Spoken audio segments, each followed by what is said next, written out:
السلام عليكم ورحمة الله تعالى وبركاته. خبر صادم ولن يعجب المغاربة أبدا وردنا قبل قليل، خصوصا مع اقتراب عيد الأضحى، ويالله سالينا مع عيد الفطر ورمضان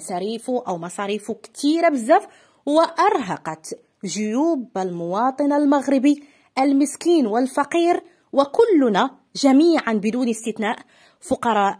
أمام الله. سجلت أسعار المحروقات بالمغرب زيادات جديدة في محطات الوقود أو الوقود ابتداء من الثلاثاء 16 أبريل 2024، إذ ارتفع متوسط ثمن البنزين ب 14 سنتيم للتر، والغزوال ب 8 سنتيمات في اللتر الواحد. وحسب ما تمت معاينته في عدد من محطات توزيع الوقود اليوم الأربعاء، فإن ثمن البنزين تجاوز سقف 15 درهما مع الأسف، فيما بلغ سعر الغزوال 13 درهما للتر، هذا وقد تجاوز سعر البنزين حاجز 15 درهما للتر، في حين وصل سعر الغزوال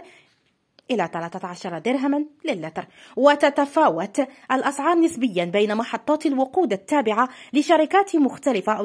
مختلفة حيث يتم تسويق مادة الغزوال بأسعار تتراوح بين 13.1 و 13.04 درهما للتر، والبنزين بأسعار تتراوح بين 15.01 و 15.05 درهما للتر الواحد. شنو رأيكم في هذه الزيادة الجديدة، خصوصا أنها جاءت متزامنة مع الحالة اللي حاليا شوية مزيرة عند الكثير من المواطنين المغاربة، بحكم أننا يالله سالينا مع عيد الفطر وأيضا مع رمضان اللي فات، وأيضا مقبلين على عيد الأضحى الذي لا يفصلون عنه سوى أسابيع أو شهرين